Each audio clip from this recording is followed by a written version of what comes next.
करती 12 राजकुमारियां।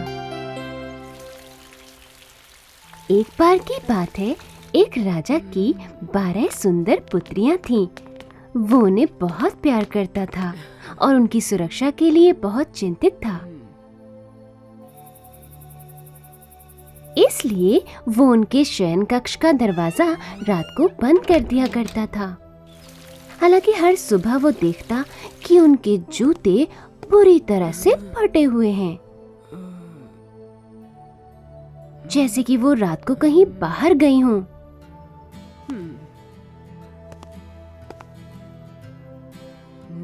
12 राजकुमारियां इस बात से साफ इनकार कर देती थीं कि वो कहीं गई थीं।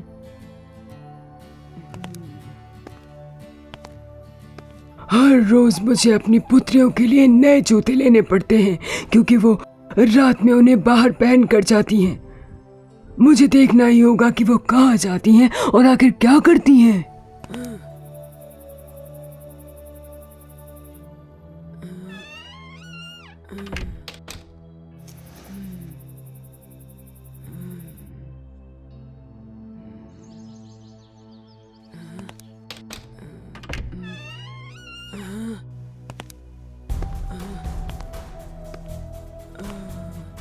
लेकिन राजा इस रहस्य को नहीं सुलझा पाया और इसलिए उसने पूरे राज्य में एक घोषणा करने का फैसला लिया।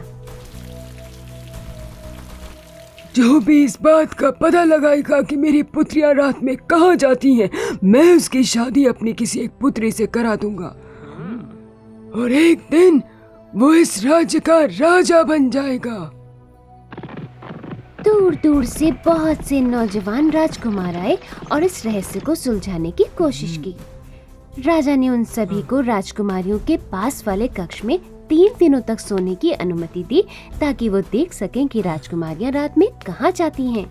लेकिन सबसे बड़ी राजकुमारी उन सबको मदिरा पिला देती, जिससे कि वो सब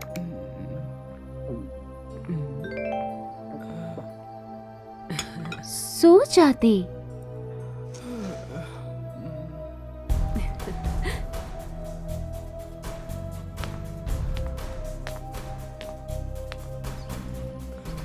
और फिर वहाँ जो भी होता उन्हें कुछ नहीं पता चलता।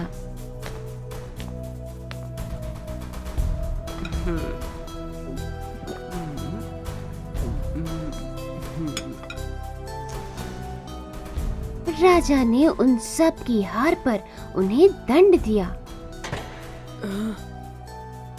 एक दिन एक सिपाही ने महल की ओर जाते हुए एक बूढ़ी औरत को सड़क के किनारे खाना मांगते हुए देखा। उसने उसे अपने थैले में से कुछ डबल रोटियां निकालकर दे दी। आपका धन्यवाद। आप कहाँ जा रहे हैं? मैं युद्ध में घायल हो गया था, इसलिए मैं अब और नहीं लड़ सकता। अब मेरे पास करने के लिए कुछ नहीं है, तो सोचा जाकर राजा की पुत्रियों का रहस्य ही सुलझा कर देखता हूँ। हो सकता है कि मैं भी एक दिन राजा बन जाऊं। वैसे ये काम ज्यादा मुश्किल नहीं है, बस ये ध्यान रहे कि बड़ी राजकुमारी जो मदिरा आपको देंगी वो आपको बिल्कुल नहीं पीनी है। ये पोशाक लीजिए, इसे पहनकर आप अदृश्य हो जाएंगे और जहाँ राजकुमारियाँ जाएंगी वहाँ आप उनका पीछा कर पाएंगे। आपका धन्यवाद माता जी, मैं आपकी बातों का ध्यान रखूंगा।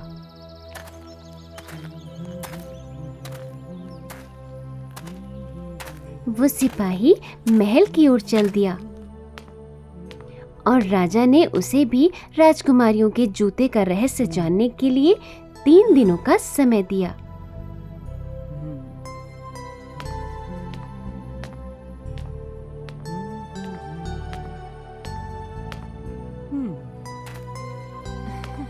जब बड़ी राजकुमारी ने उसे मदिरा भेंट की, तो उसे उस बूढ़ी महिला की बात याद आ गई और उसने मदिरा पीने का नाटक किया।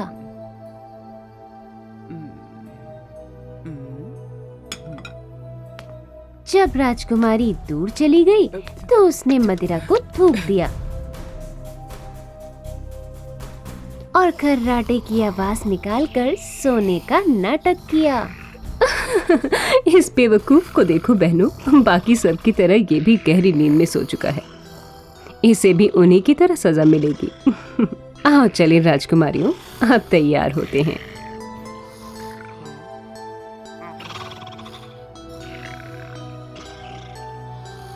सभी बहनों ने एक से एक खूबसूरत पोशाकें पहनी और फिर अपने जूते पहने। बहनों, हमें नहीं लगता कि आज रात हमें बाहर जाना चाहिए। हमें लगता है कुछ बुरा होने वाला है। मेरी भोली बहन, आपको हमेशा ही हर चीज से डर लगता है।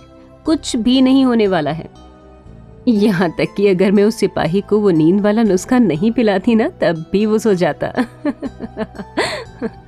घमंडी राजकुमारी ने अपनी छोटी बहन की बात जरा भी नहीं मानी।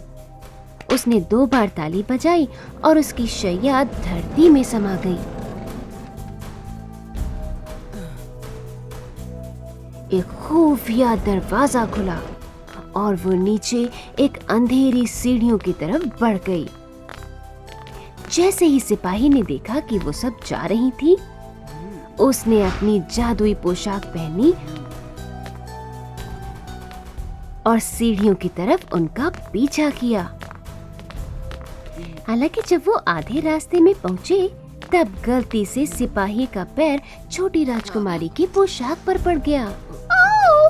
किसी ने हमारी पोशाक पर पैर रखा है। बेकार की बातें मत करो बहन, आपके पीछे कोई भी नहीं है। आपकी पोशाक शायद किसी कील में फंस गई होगी। जैसे ही वो आखिरी सीढ़ी पर पहुंची, उन्होंने एक जादुई जंगल में प्रवेश किया, जहाँ पेड़ों पर चांदी की पत्तियां उगी थीं। वो इतनी सुंदर थी कि सिपाही उन्हें तोड़ना चाहता था। जब उसने ऐसा किया तो पेड़ की डाल चुटक गई और बहुत जोर की आवाज हुई। ओह, ये आवाज कैसी थी? ये आवाज तो राजकुमारों की होगी। वो बहुत खुश है ना, क्योंकि हम आ गए हैं। जब वो सब एक सोने के जंगल और फिर एक हीरों वाले जंगल से गुजरे,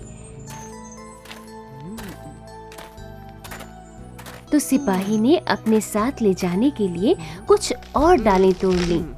हर बार छोटी राजकुमारी ने वो आवाजें सुनी और उसे चिंता हुई कि कुछ तो गड़बड़ है, लेकिन बड़ी राजकुमारी ने उसकी एक न सुनी।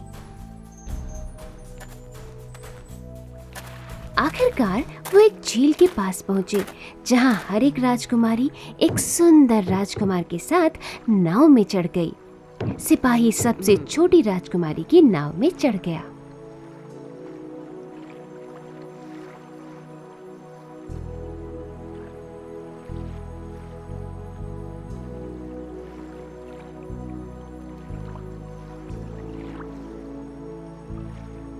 राजकुमारी, आज रात नाव कुछ ज्यादा ही भारी लग रही है। मैं पूरी शक्ति से इसे चलाने की कोशिश कर रहा हूँ, फिर भी हम बहुत धीरे जा रहे हैं। शायद मौसम की वजह से आपको ज्यादा थकान हो रही हो। आज रात बहुत गर्मी है ना।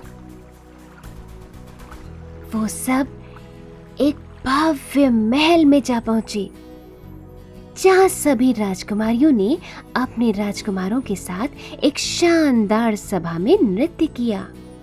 सिपाही उन्हें हर समय देखता रहा और उसने भी थोड़ा नृत्य किया।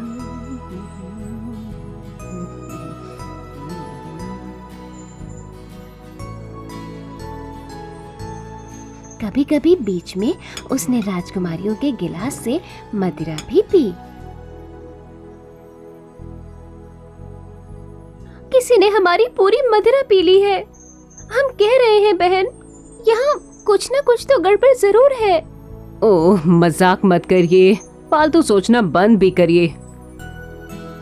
ठीक 3 बजे राजकुमारियों के जूते पूरी तरह से फट चुके थे और राजकुमार उन्हें वापस झील के पार छोड़ आए।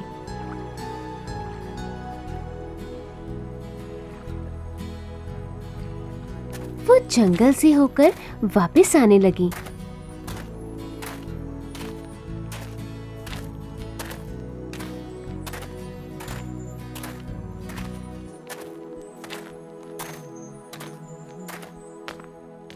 सिपाही दौड़कर उन राजकुमारियों से पहले पहुंच गया और सीढ़ियों के ऊपर चढ़ गया ताकि वो उनसे पहले अपने बिस्तर तक पहुंच जाए।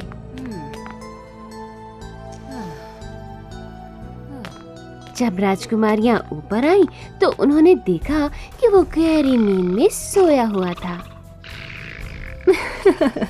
देखा बहन, सब कुछ बिल्कुल ठीक है। इस मूर्ख सिपाही को जरा भी अंदाजा नहीं है कि हम कहाँ गए थे।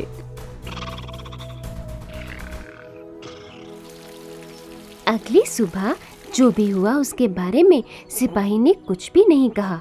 वो अगली और 2 रातों तक राजकुमारियों का पीछा करना चाहता था और उसने यही किया। साथ ही सुंदर वृक्षों से कुछ और पत्तियां भी तोड़ी और आखिरी रात को उसने शाही दावत से एक सोने का गिलास भी उठा लिया था। हर बार वो राजकुमारियों के वापस आने से पहले ही आ जाता था ताकि उनको शक ना हो कि वो उनका पीछा कर रहा है। आखिरकार सिपाही का वक्त अब समाप्त हो चुका था। 3 रातें बीत चुकी हैं सिपाही। क्या आपको पता चला कि मेरी पुत्रियां रात में कहाँ जाती हैं और हर सुबह उनके जूते इतने फटे हुए क्यों होते हैं? वो महल के अंदर एक खुफिया रास्ते से होकर चांदी, सोने और हीरे की पत्तियों वाले 3 अलग अलग जंगलों से गुजरते हुए झील के दूसरी ओर एक महल में जाती हैं, जहां वो सारी रात राजकुमारों के साथ नृत्य करती हैं। महाराज, हम आप पर कैसे विश्वास करें? आपके पास इस बात का क्या सबूत है? ये रही वो चांदी, सोने की पत्ती और एक हीरे की पत्ती। मैं आपके लिए शाही दावत से ये सोने का गिलास भी लाया हूँ। क्या ये सच है मेरी पुत्रियों? क्या आपने सारी रातें नृत्य करते हुए बिताई? सिपाही ने जो भी कहा हम उससे इनकार नहीं कर सकते पिताजी। आपको आपका इनाम जरूर मिलेगा सिपाही। आप अपनी राजकुमारी चुन सकते हैं। मैं अब उतना जवान नहीं हूँ, इसलिए मैं सबसे बड़ी राजकुमारी से विवाह करना चाहूँगा।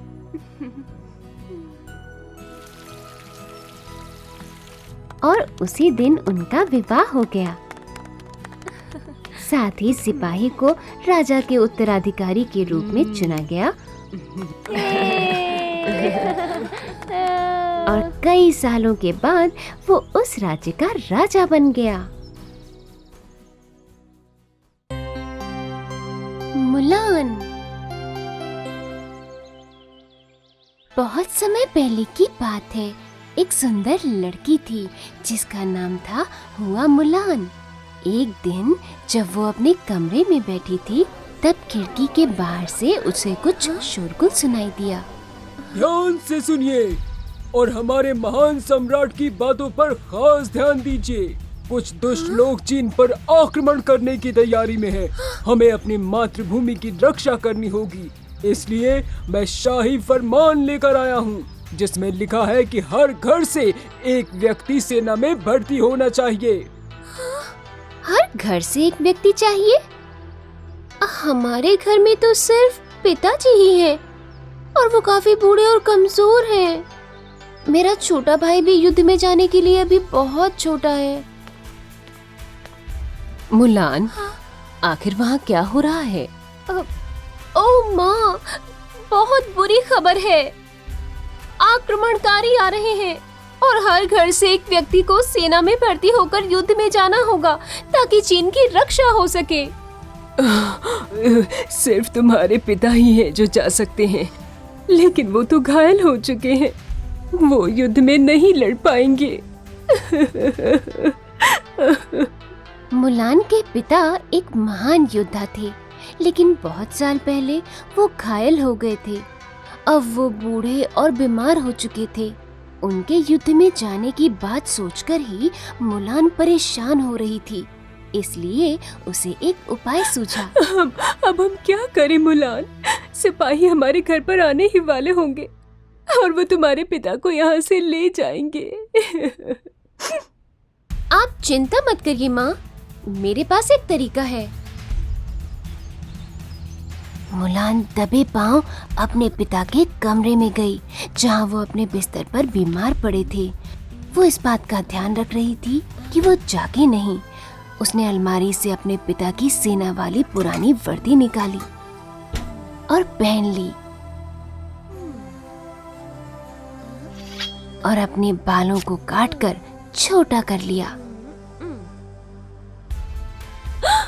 मुलान, ये तुमने क्या किया? पिताजी की जगह मैं युद्ध में जाऊंगी माँ।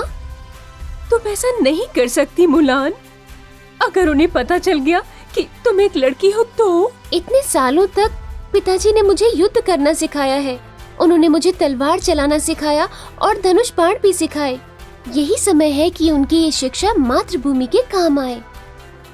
इससे पहले कि मुलान की माँ उसे जाने से रोक पाती, सम्राट के दूत और सिपाहियों ने दरवाजा खटखटाया।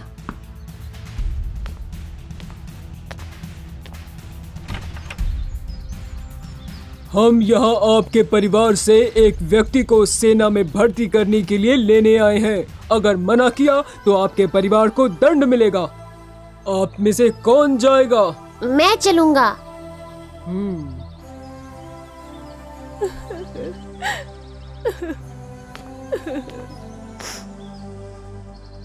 कई महीनों तक मुलान ने बाकी सैनिकों के साथ प्रशिक्षण लिया।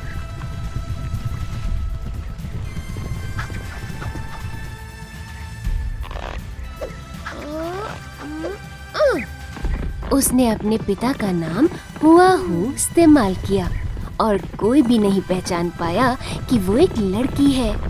और जल्दी ही ये मिंग नाम का उसका एक दोस्त भी बन गया। सैनिकों, अब समय आ गया है। कल हम आक्रमणकारियों की तरफ कूच करेंगे। मुलान, तुम मेरे काफी अच्छे दोस्त रहे हो। कल मैं तुम्हारे साथ रहकर लड़ूंगा। मुझे लगता है कि हम मिलकर आक्रमणकारियों को हरा सकते हैं। हम जरूर हराएंगे ये मिंग। बहादुरी से लड़ना और अपने परिवार का नाम रोशन करना।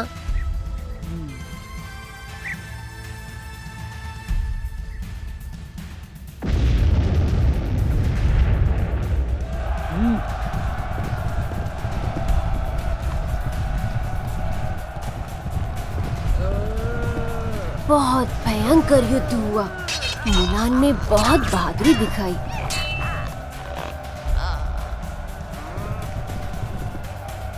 उसे अपने परिवार की याद आ रही थी और वो सोच रही थी कि इस दिन का उसने कितना इंतजार किया है। जो भी उसके पिता ने उसे सिखाया वो सब करने की कोशिश कर रही थी। हालांकि इससे पहले कि चीनी सेना युद्ध जीत पाती, ये मिंग घायल हो गया।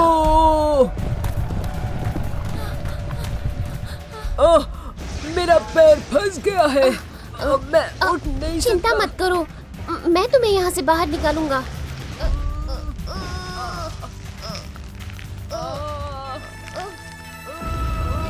मुलान ने ये मिंग को बचा लिया और चीनी सेना ने उस दिन के आक्रमणकारियों के विरुद्ध युद्ध को जीत लिया। हालांकि उसके बाद उसने और भी बहुत से युद्ध लड़े, क्योंकि युद्ध अभी भी खत्म नहीं हुआ था। उस बीच में ये मिंग का पैर ठीक हो गया और फिर वो और मुलान दोनों साथ साथ लड़े। 12 सालों के लंबे समय के बाद आखिरकार युद्ध समाप्त हो गया।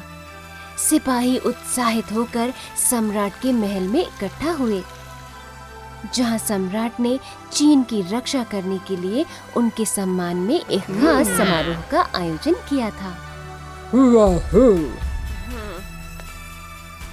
तुम हमारे सबसे बहादुर सिपाहियों में से हो।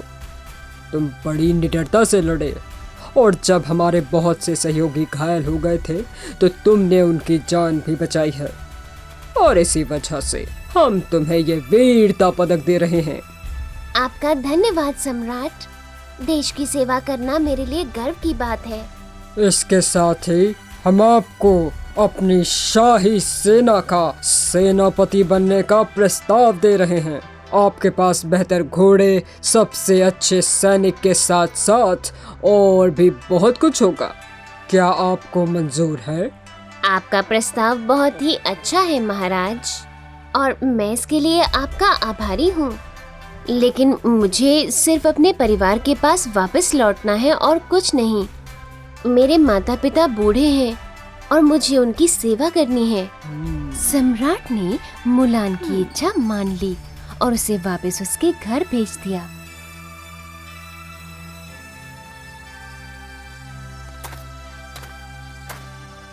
जब वो वापस आई तो अपने परिवार से मिलकर बहुत खुश हुई। अपनी बेटी को वापस गले लगाकर उसके माता पिता की खुशी के आंसू रुक ही नहीं रहे थे। हमें तुम पर गर्व है मुलान।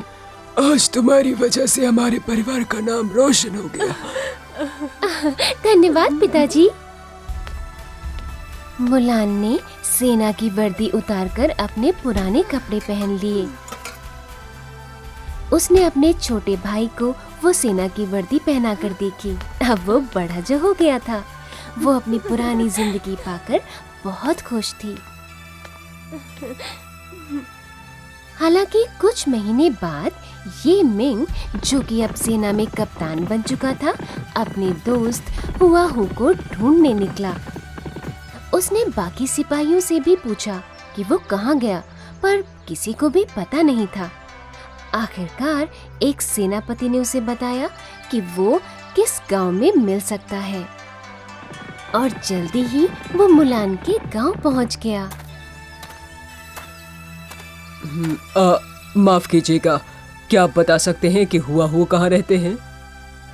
हाँ, उस सड़क के पार।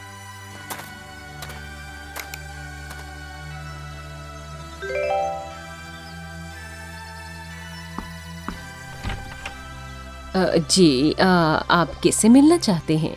मैं सेना का कप्तान ये मिंग हूँ। मैं हुआहू से मिलना चाहता हूँ। क्या वो यहाँ रहते हैं? हाँ, अंदर आइए।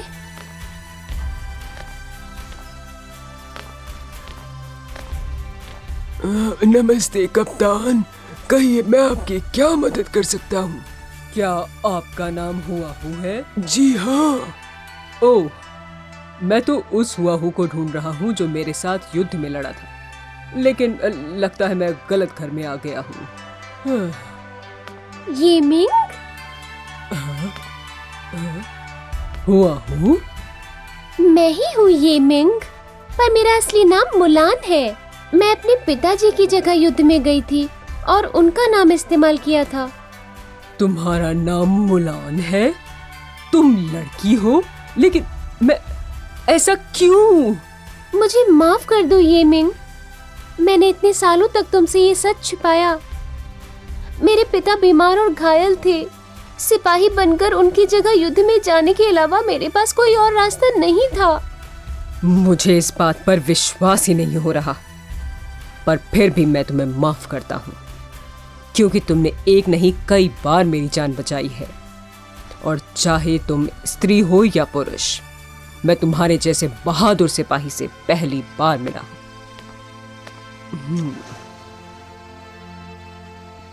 मुलान और ये मिंग की दोस्ती ऐसी ही चलती रही। एक साल बाद जब ये मिंग युद्ध से वापस आया तो दोनों को प्यार हो गया और जल्दी ही उन्होंने शादी कर ली और उनके घर एक सुंदर सी लड़की का जन्म हुआ। वो उसे बहुत प्यार करते थे। उन दोनों ने उसे वो सब कुछ सिखाने की कसम खाई जो मुलान के पिता ने उसे कई सालों पहले सिखाया था। राजकुमारी और मटर का दाना। एक बार की बात है, एक राजकुमार एक राजकुमारी से विवाह करना चाहता था, लेकिन वो चाहता था कि उसका विवाह एक असली राजकुमारी से हो। पिताजी, हम एक असली राजकुमारी से विवाह करना चाहते हैं। ओह, हमारे आसपास के राज्य में बहुत सी राजकुमारियां हैं। आपने सही कहा। हम सभी राज्य की राजकुमारियों को अपने महल में आमंत्रित करेंगे।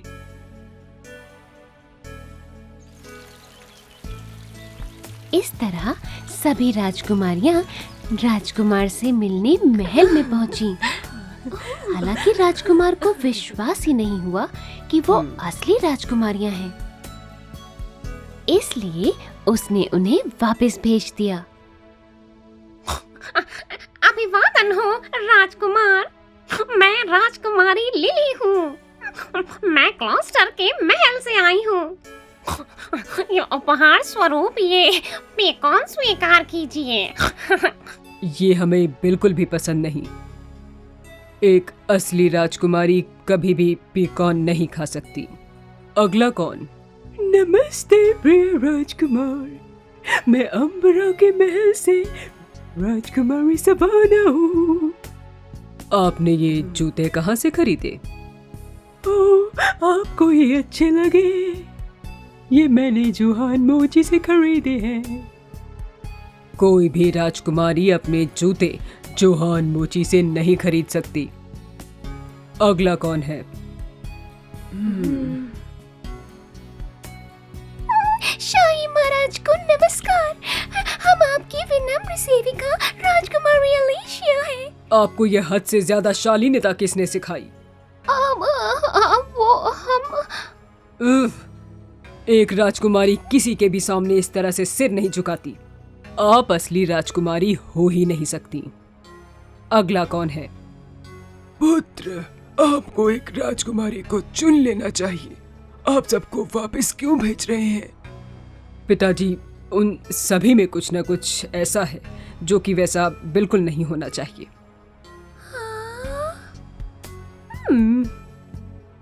फिर आप किसी दूसरे राज्य में क्यों नहीं देखते? जी, हम अब ऐसा ही करेंगे।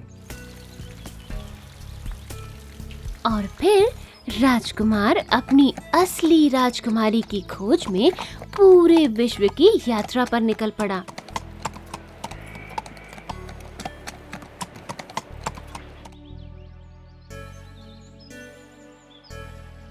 फिर भी सभी में कुछ न कुछ ऐसा था जो कि वैसा नहीं होना चाहिए था।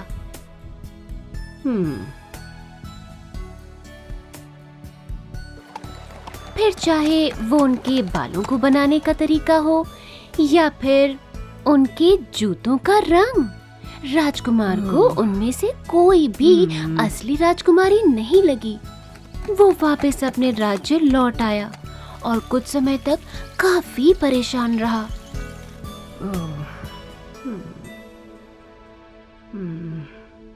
चिंता मत करो पुत्र, असली राजकुमारी कहीं न कहीं तो जरूर होगी। राजकुमार, हमें भी आपकी मदद करने का अवसर दीजिए। नहीं रानी माँ, ये काम तो हमें खुद ही करना होगा। रानी ने लंबी आह भरी। अपने पुत्र को उदास देखकर उसे बुरा लग रहा था। उसे आशा थी कि उसका पुत्र एक दिन उसकी मदद जरूर लेगा। एक रात उस राज्य में एक जोरदार तूफान आया। बादल गड़गड़ा रहे थे, बिजली चमक रही थी और बहुत तेज बारिश हो रही थी। अचानक महल के दरवाजे पर किसी ने खटखटाया। महाराज ने स्वयं महल के द्वार खोले। नमस्कार महाराज, हम राजकुमारी मैरी हैं। हम राजकुमार से मिलने आए हैं। महाराज उस राजकुमारी की गंदी पोशाक और उसे पूरी तरह बारिश में भीगा हुआ देखकर बहुत हैरान हुए। हालांकि उसके बिखरे हुए बाल और गंदे कपड़ों के बावजूद वो काफी खूबसूरत लग रही थी। आप सचमुच हमारे पुत्र से मिलने आई हैं इस हालत में इतनी रात को? क्षमा चाहते हैं महाराज, हमारे रथ का एक पहिया अचानक से मिट्टी में धंसकर टूट गया है और हमारे सेवक उसे ठीक कर रहे हैं। क्या हम बारिश से बचने के लिए अंदर आ सकते हैं? ठीक है, अंदर आइए।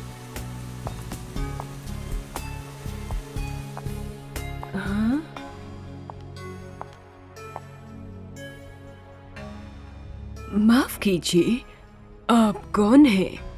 हम राजकुमारी मैरी हैं। क्या हम ये गीले कपड़े और जूते बदल सकते हैं? जी बिल्कुल, ये भी कोई पूछने की बात है। आज आप यहीं क्यों नहीं रुक जाती?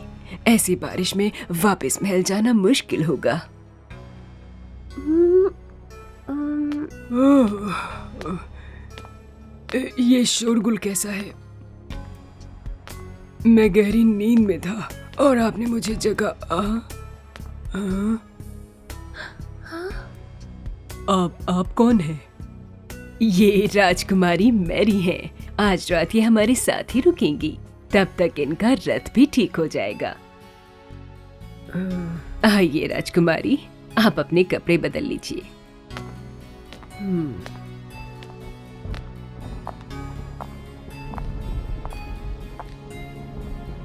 ये हमें राजकुमारी जैसी बिल्कुल नहीं लगती। जरा इनके गंदे कपड़े तो देखिए। हमें नहीं पता कि ये असली राजकुमारी है या नहीं, लेकिन इससे क्या फर्क पड़ता है? ये सुबह तक वापस चली जाएंगी।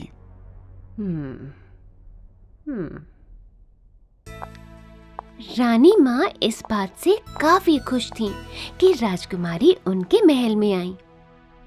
उन्हें लगा कि अपने पुत्र के विवाह के लिए राजकुमारी ढूंढने में मदद करने का ये सबसे अच्छा मौका है। ये जानने के लिए कि वो युवती एक असली राजकुमारी है या नहीं, रानी ने एक परीक्षा की योजना बनाई। जहाँ राजकुमारी को सोना था, उस शैया के गद्दे को रानी ने हटा दिया और शैया के बिल्कुल बीचों बीच एक छोटी सी मटर रख दी। अब पता चलेगा कि राजकुमारी मैरी असली है या नकली। और अगर असली है तो आखिरकार हमारे पुत्र का विवाह हो जाएगा।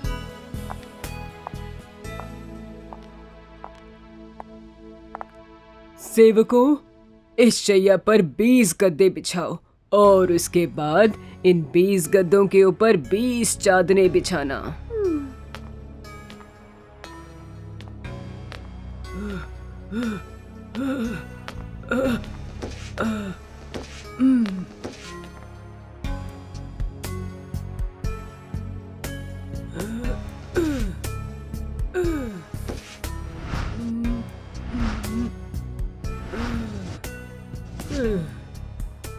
बेचारी राजकुमारी को उन गद्दों और चादरों के ढेर तक पहुंचने के लिए सीढ़ी का इस्तेमाल करना पड़ा।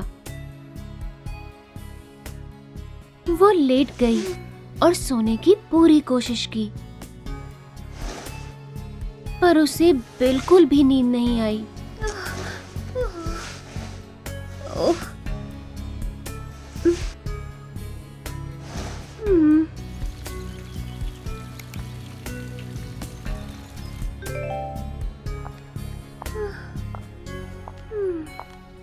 और अगली सुबह राजकुमारी जब भोजन कक्ष में आई तो काफी सुस्त लग रही थी। उसके हाथ और पैरों में काफी खरोंचें लगी हुई थीं, बाल बिखरे हुए थे। जब रानी माँ ने उसे देखा तो वो मुस्कुराने लगी।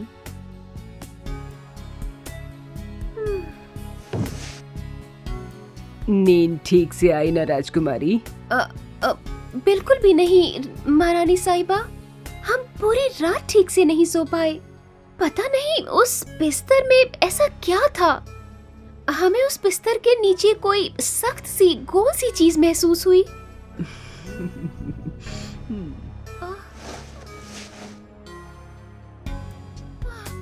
और अब हमारा पूरा शरीर बिल्कुल नीला पड़ गया है। हम उसके लिए माफी चाहते हैं राजकुमारी। हम अभी अपने दूतों को आपका रथ लाने के लिए भेजते हैं ताकि आप अपने महल जाकर आराम कर सकें। आपका धन्यवाद महाराज, लेकिन हम राजकुमार से बात करना चाहते हैं।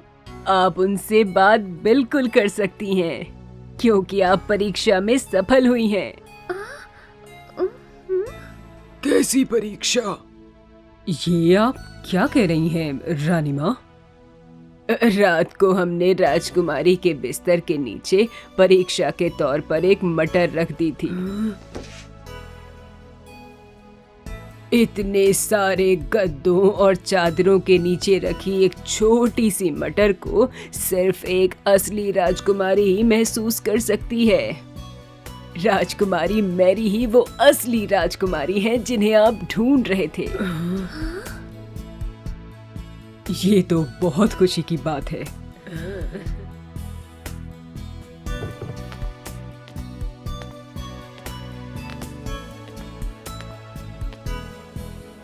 राजकुमारी मैरी, हम खुश हैं कि आखिर हमें असली राजकुमारी मिल ही गई। क्या आप हमसे विवाह करेंगी? बिल्कुल।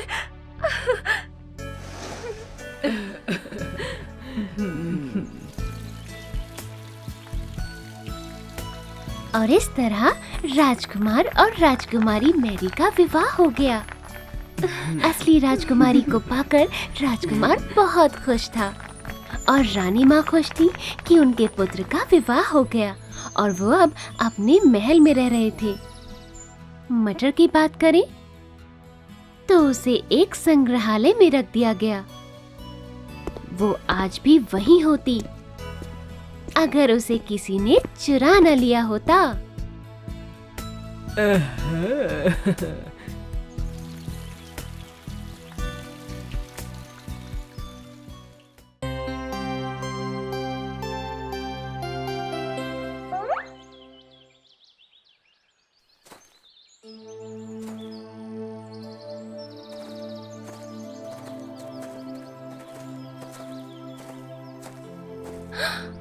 लगता है बारिश होने वाली है।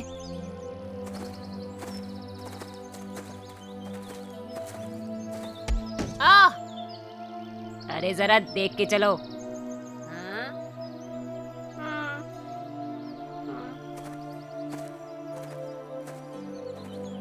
कितना अजीब है ये।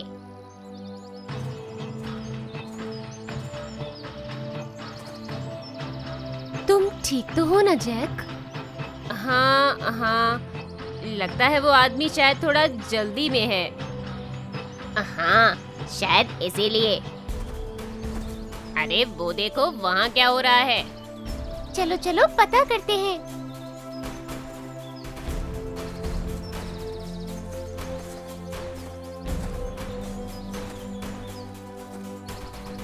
मेरी मदद करो, कृपया मेरी मदद करो। वो राक्षस मेरी बेटी को उठा ले गया है, वो उसे मार देगा। कृपया कोई मेरी मदद करो। कौन राक्षस? आप किसके बारे में बात कर रहे हैं बाबा? वही राक्षस जो पुराने महल में रहता है, शहर से काफी दूर। उसने मेरी बेटी को बंदी बना लिया है। कृपया कोई मेरी मदद करो। मुझे लगता था कि वो महल खाली है और वहाँ कोई नहीं रहता। नहीं, एक राक्षस वहाँ रहता है। वो बहुत डरावना और दुष्ट है। मुझे सारी बात बताइए चाचा। मैं इस राक्षस के बारे में जानना चाहता हूँ जो मेरी बेला को ले गया है। ये सब एक हफ्ते पहले शुरू हुआ। मैं फिलिप को बाजार ले जाने के लिए तैयार कर रहा था।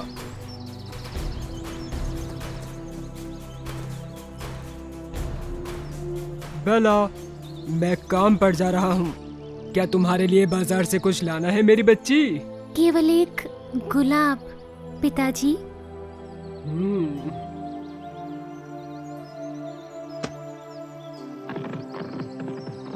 और मैं फिलिप पर सवार होकर बाजार चला गया। आधे रास्ते तक ही पहुंचा था कि अंधेरा छा गया और तूफान आ गया और बिजली चमकने लगी। जोरदार बारिश होने लगी। मैं बाजार से काफी दूर था, इसीलिए मैं कहीं रुकने के लिए जगह ढूंढने लगा। और तब मैंने ये पुराना महल देखा। महल का दरवाजा खुला हुआ था, इसलिए मैं अंदर चला गया।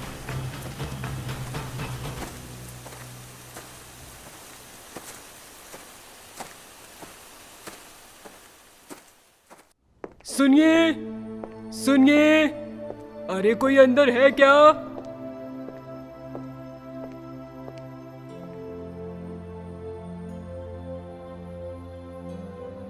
मुझे लगता है यहाँ कोई नहीं है।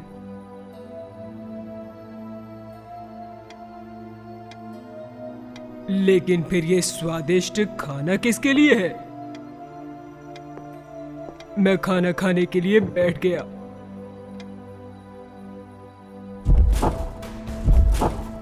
लेकिन तभी मैंने किसी के पैरों की आवाज सुनी और वहां सीढ़ियों के ऊपर से एक परछाई मुझे देख रही थी। मैं डर कर महल के बाहर भागा। बाहर रास्ते में मैंने सुंदर गुलाबों से भरा एक बगीचा देखा। मुझे ध्यान आया कि बेला ने मुझसे गुलाब लाने को कहा था, तो मैंने एक तोड़ लिया।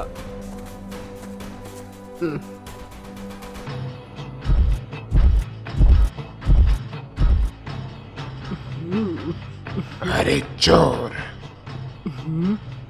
मैंने तुझे रहने और खाने के लिए दिया और तूने मेरे गुलाब चुराए। मुझे तुझे जेल में डाल देना चाहिए। पर ये मेरी बेटी बेला के लिए है। उसने बस यही मांगा था।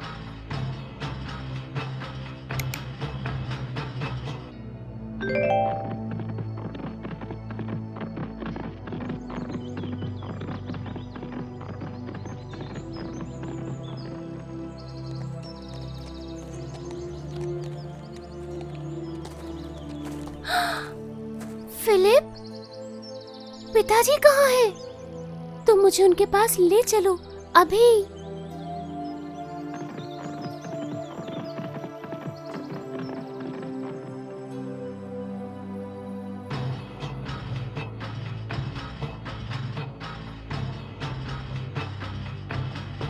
सुनिए, यहाँ कोई है? पिताजी, पिताजी। बेला, मैं यहाँ हूँ। हाँ?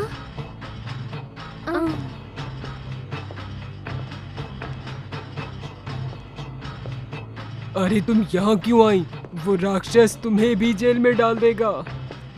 मैं आपको अकेला नहीं छोड़ सकती पिताजी।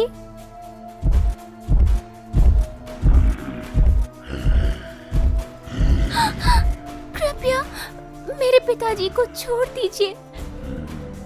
इनकी जगह मुझे रख लीजिए। नहीं बेला, जाओ यहाँ से।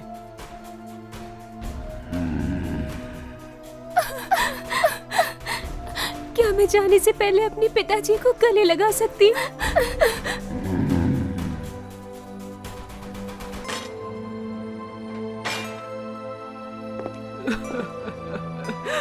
एक बार ये दरवाजा बंद हो जाए तो फिर कभी नहीं खुलेगा।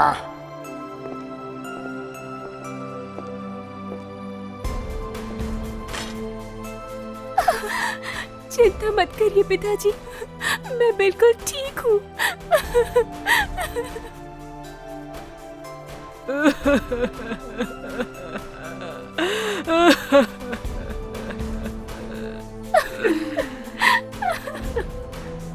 मुझे पता था कि मैं राक्षस का सामना अकेले नहीं कर सकता।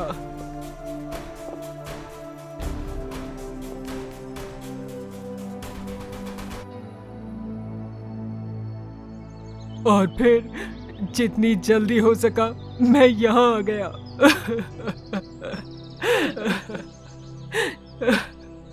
कृपया कृपया मेरी मदद करो, मेरी बच्ची।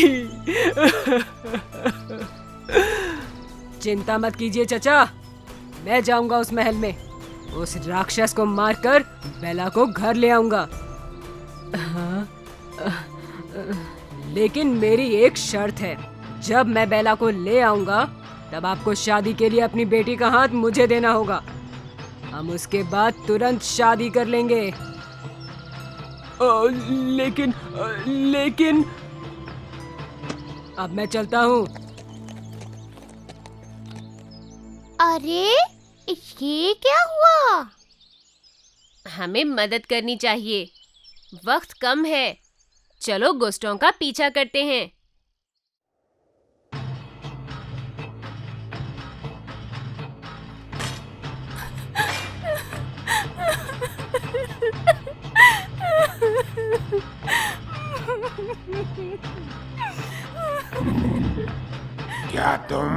मेरे साथ खाना खाओगी?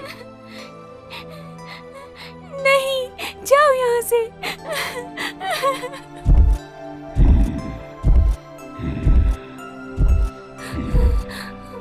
मैं बहुत भूखी हूँ और थक गई हूँ। मुझे इस महल से बाहर जाना ही होगा।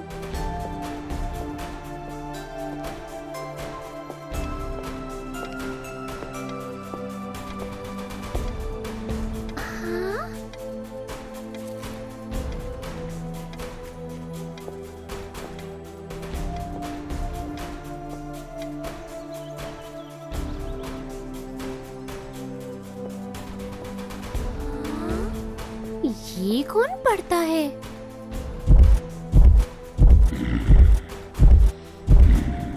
मैं ये सब पढ़ चुका हूँ।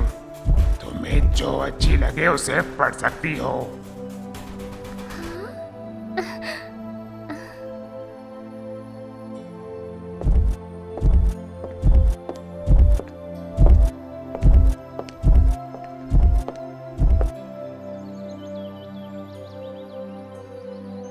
प्यारी बेला, ये जादुई आईना लो। ये हमारी दोस्ती की निशानी है। धन्यवाद दोस्त। ये जादुई आईना किस काम का है? ये तुम्हें वही दिखाएगा जो तुम चाहोगी।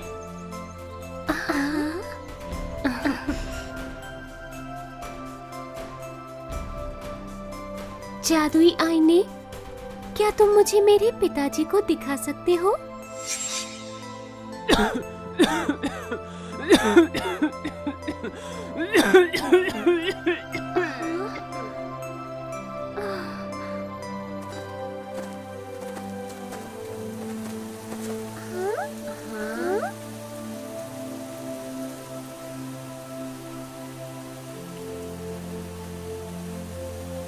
अरे गैस्टोन कहाँ गायब हो गया? मुझे कहीं दिख नहीं रहा है। शायद वो महल के अंदर पहले ही जा चुका है। लेकिन कैसे? मुझे तो जाने का कोई रास्ता दिख नहीं रहा और ये महल का दरवाजा भी अंदर से बंद है। हाँ? देखो दोस्तों, वहाँ ऊपर एक खिड़की है। अरे ये तो बहुत ऊपर है, हम वहाँ पहुँचेंगे कैसे? चिंता मत करो दोस्तों। हाँ दोस्तों, मेरे पैरों को पकड़ो।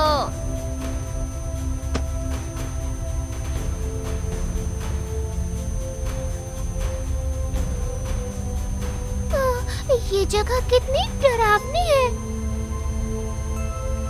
हाँ, बेला को ढूंढकर यहाँ से चलते हैं।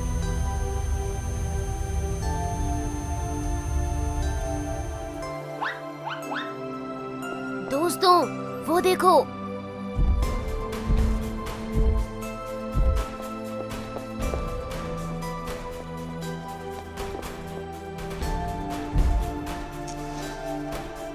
अरे ये राक्षस तो कितना बड़ा और डरावना है।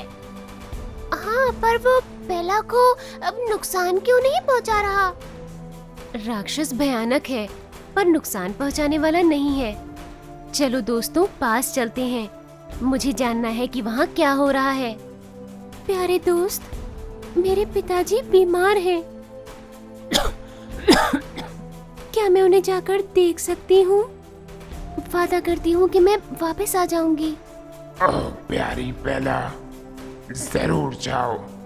मैं तुम्हारे वापस आने का इंतजार करूंगा।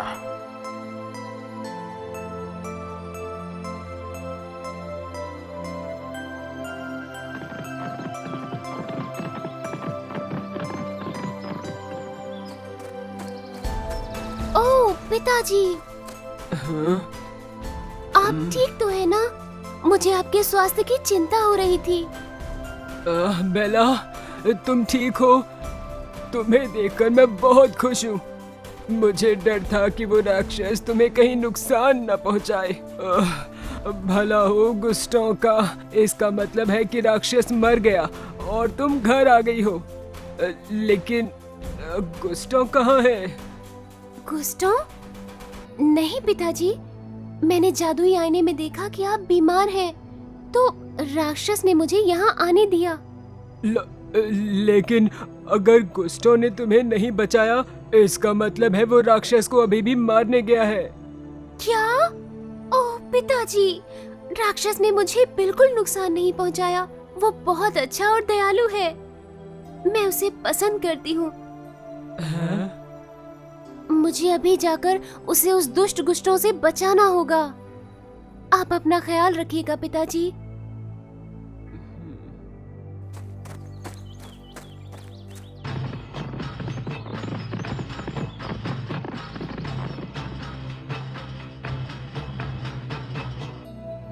किसे पता था कि राक्षस का दिल इतना अच्छा होगा। पता नहीं उसके साथ क्या हुआ होगा। चलो चारों तरफ देखते हैं, शायद हमें यहाँ कुछ मिल जाए। हाँ, मैंने अभी रास्ते में बड़ा सा पुस्तकालय देखा। हमें वहाँ जरूर कुछ खास मिल सकता है।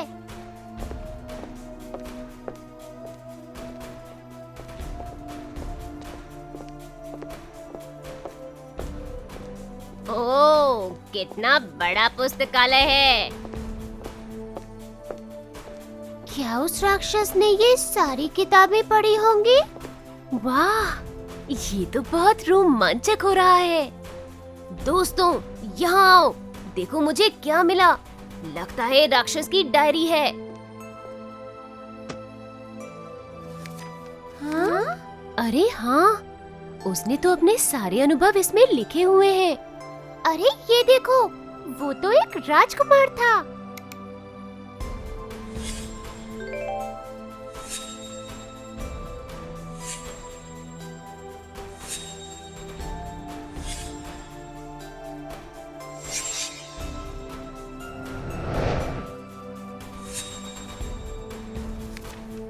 ओह, तो ये हुआ था इस राक्षस के साथ।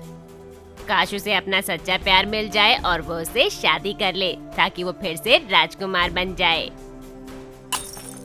हाँ दोस्तों, तुमने ये आवाज सुनी? हाँ, लगता है ये गुस्टो है। अरे नहीं, हमें उसे सच बताना होगा, नहीं तो वो राक्षस को मार डालेगा। दोस्तों जल्दी करो। ए राक्षस, बेला कहाँ है? तुमने उसके साथ क्या किया है? वो महल में नहीं है। उसके पिताजी बीमार हैं। वो उनकी देखभाल के लिए घर गई है। झूठे राक्षस, बता वो कहाँ है, वरना मैं तुझे मार डालूंगा। अरे नहीं, गुस्टो बहुत गुस्से में है। अगर उसे बेला नहीं मिली तो वो राक्षस को मार डालेगा। पर दोस्तों, हम कर भी क्या सकते हैं? अगर सच बता भी दिया तो भी वो हम पर भरोसा नहीं करेगा। वो बहुत घमंडी है। केवल बेला ही उसे समझा सकती है। दोस्तों देखो, लगता है बेला आ गई। नहीं, रुको, उसे मत मारो गुस्टो। अरे नहीं, वो महल में अंदर आएगी कैसे? महल का दरवाजा तो अंदर से बंद है। चलो उसकी मदद करें।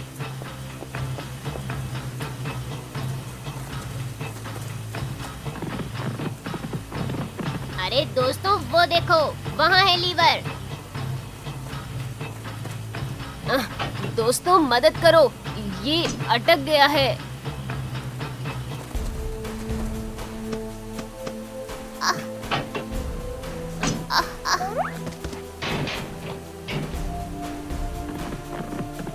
तुम्हें पता है वो कहाँ है? जल्दी करो, वो बीच वाले हॉल में लड़ रहे हैं।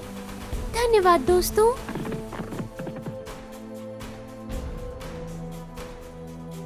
मैं आखिरी बार पूछता हूँ, बेला कहाँ है? बताओ। मैंने तुम्हें बताया तो, वो अपने बीमार पिता को देखने गई है। अच्छा, तुम झूठ नहीं बोल रहे। मुझे पता है तुमने उसे महल में ही कहीं छुपा रखा है। रुक जाओ गुस्टो, उसे मत मारो। उसने मुझे कोई नुकसान नहीं पहुंचाया। दूर हटो बेला, मुझे इसे हमेशा के लिए खत्म कर देने दो।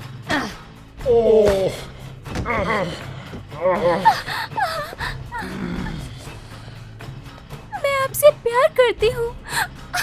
आप नहीं मर सकते। मैं हमेशा के लिए आपके साथ रहना चाहती हूँ।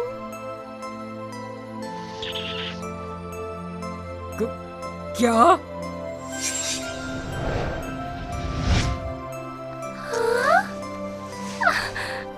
अरे देखो दोस्तों, शाप का असर खत्म हो गया।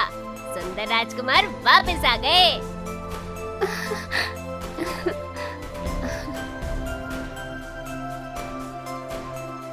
वाह, राक्षस को आखिरकार अपना सच्चा प्यार मिल ही गया। हाँ, वो सचमुच कितना अच्छा है। वो राक्षस होते हुए भी दिल से सुंदर था, पर किसी ने उसे समझने की कोशिश ही नहीं की। सच कहा ना दोस्तों? मुझे तो विश्वास ही नहीं हो रहा कि उसने वो सारी किताबें पढ़ी होंगी। काश वो मेरी होमवर्क में मदद कर देता।